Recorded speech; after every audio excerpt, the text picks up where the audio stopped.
प्रिय छात्रों नमस्कार। एनसीईआरटी गणित कक्षा 10वीं में आपका स्वागत है। आज हम लोग प्रश्नावली 2.3 का प्रश्न क्रमांक 1 करेंगे, जिसमें दिया गया है विभाजन एल्गोरिथम प्रयोग करके निम्न में px को gx से भाग देने पर भागफल तथा शेषफल ज्ञात कीजिए। तो हमने पहला क्वेश्चन लिया हुआ है और हमें भाग विधि से इसको हल करना है। तो इसको हल करना बहुत ही सिंपल होता है। यदि आप ध्यान से देखते हैं तो आप पहली ही बार में इसको आसानी से समझ सकते हैं।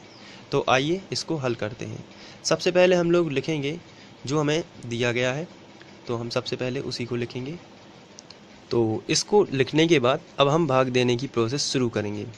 तो इसके लिए हम भाग का चिन्ह बना लेते हैं। तो ये भाग का चिन्ह इस तरीके से आपको बनाना है। इसके बाद जो बड़ी संख्या होती है उसे भाग के चिन्ह के भीतर लिखते हैं, यानी अंदर लिखते हैं, और जो छोटी संख्या होती है उसे इस तरफ लिखते हैं। छोटी संख्या हमेशा भाजक होती है और बड़ी संख्या क्या होती है, भाज्य होती है, इस तरीके के बहुपदों में। तो आइए सबसे पहले हम px जो बड़ी संख्या है उसको अंदर लिखते हैं। ये है x पर 3 की घात माइनस 3x पर 2 की घात, इसे घन और वर्ग बोलते हैं, प्लस 5x माइनस 3। इसको थोड़ा सा और बढ़ा देता यहाँ पर आप इस तरीके से लिख लोगे, और जो भाजक है उसको यहाँ पर आपको लिख लेना है x वर्ग माइनस 2। अब हमें भाग देना है। तो भाग देना बड़ा ही सिंपल है। सबसे पहले आप यहाँ पर पहले पद को और यहाँ पर पहले पद को देखोगे, या सबसे ऊंची घात या यहाँ पर भी सबसे ऊंची घात को आपको देखना है। यहाँ पर x पर 3 की घात है, लेकिन यहाँ पर x पर 2 की घात है, तो एक x की कमी पड़ती है इसको इसके जैसा बनने के लिए। तो आपको क्या करना पड़ेगा, यहाँ पर वो कमी पूरी करनी पड़ेगी और ऊपर लिखना पड़ेगा x। अब हम x का गुणा x वर्ग में करेंगे तो x घन हो जाएगा, लेकिन साथ में जो हमने कमी यहाँ पर लिखी हुई है इसका गुणा इसमें भी हो जाता है। तो x का गुणा इसमें भी होगा और x का गुणा इसमें भी होगा। फिर से समझ लीजिए, आपको पहला पद और पहला पद यहाँ ध्यान से देखना है, और दोनों में क्या कमी है उसको ऊपर लिखना है, और उस कमी का गुणा इन दोनों में करना है। चलिए गुणा करते हैं। x का गुणा x वर्ग में होगा तो x घन ही आएगा, क्योंकि 2 की घात और यहाँ पर कुछ भी घात नहीं लगी है तो 1 की मानी जाती है, और गुणा में घातें जुड़ती हैं तो 2 की घात और 1 की घात टोटल 3 की घात हो जाएगी। यहाँ पर x पर 3 की घात, यहाँ पर माइनस लगा है लेकिन यहाँ कोई भी चिन्ह नहीं है तो यहाँ पर प्लस लगा है, तो प्लस माइनस अलग अलग चिन्ह है इसलिए माइनस ही आएगा, और 2 का गुणा x में होगा तो 2x आएगा, जो कि हम वर्ग के नीचे नहीं लिख सकते, इसे हम यहाँ पर लिखेंगे माइनस 2x। x के नीचे x होनी चाहिए, 3 की घात के नीचे 3 की घात होनी चाहिए, 2 की घात के नीचे 2 की घात। अगर यहाँ पर 2 की घात बन रही होती तो हम यहाँ पर लिखते, लेकिन यहाँ पर 2 का गुणा x में होता है तो 2x ही होगा, तो इसे इस फॉर्मेट में लिखा जाएगा जहाँ x हो। इसके बाद हम यहाँ एक लाइन खींचते हैं। लाइन खींचने के बाद हम लोग इसके जो चिन्ह ओरिजिनल हैं उनमें गोला लगाएंगे और उसके विपरीत लिखेंगे। जैसे यहाँ पर इसका ओरिजिनल चिन्ह माइनस है और यहाँ कोई भी चिन्ह नहीं लगा है तो इसका असली चिन्ह प्लस होगा, लेकिन इसमें हम लोग इनके जो ओरिजिनल चिन्ह हैं इनमें क्या करेंगे, गोला लगा देंगे और इनके विपरीत लगाएंगे। जैसे ये धन में गोला लगा है तो इसका अब चिन्ह बदल के हो जाएगा ऋण, और तो प्लस का बन गया माइनस, और जो माइनस है इसका बन जाएगा प्लस। अब हम लोग इसमें जोड़ना घटाना करेंगे। तो यहाँ जो माइनस का x घन है यहाँ कोई भी चिन्ह नहीं लगा है तो ये प्लस का है, तो प्लस माइनस के क्या हो जाएंगे, कैंसिल।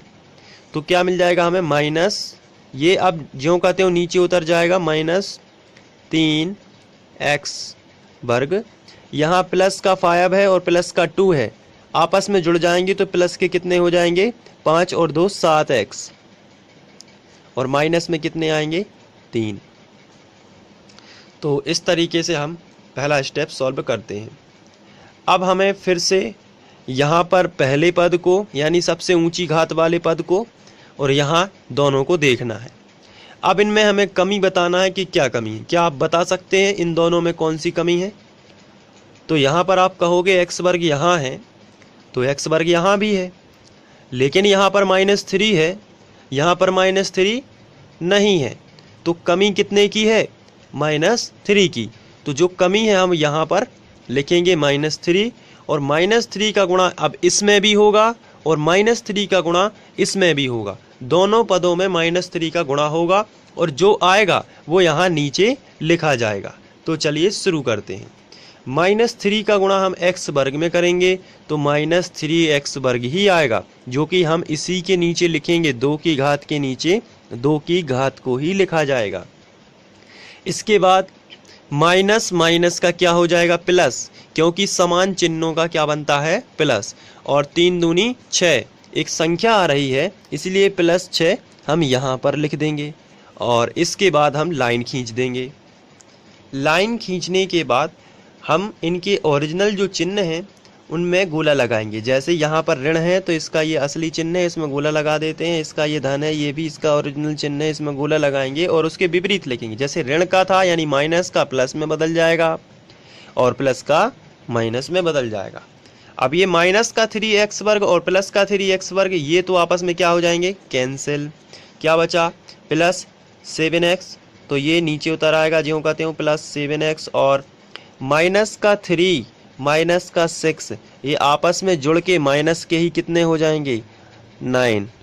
ऋण के 3 और ऋण के 6 आपस में जुड़ जाएंगे और ऋण के ही कितने हो जाएंगे, 9 हो जाएंगे। इसके बाद हम यहाँ पर देख रहे हैं कि यहाँ पर वर्ग है और यहाँ पर एक छोटी घात x आ चुकी है। इसका मतलब ये होता है कि ये शेषफल आ गया है। अब हम लोगों को लिखना पड़ेगा, ये जो यहाँ पर आया है ये क्या है, भागफल, ये क्या है, शेषफल।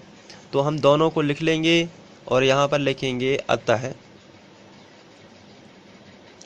भागफल बराबर, भागफल जो आया है वो है x - 3 और शेषफल कितना आया है, 7x - 9। तो इस तरीके से आप इसको सॉल्व कर सकते हैं और ये क्वेश्चन समाप्त होता है। इसके बाद हम लोग सेकंड क्वेश्चन करेंगे नेक्स्ट वीडियो में और उसको भी भाग विधि से ही सॉल्व करना है। तो यदि ये वीडियो आपको पसंद आया है तो आप इसे लाइक करें, शेयर करें, अपने दोस्तों को बताएं और फ्री ऑनलाइन कोचिंग इसी तरह सर्च करते रहें। Thank you.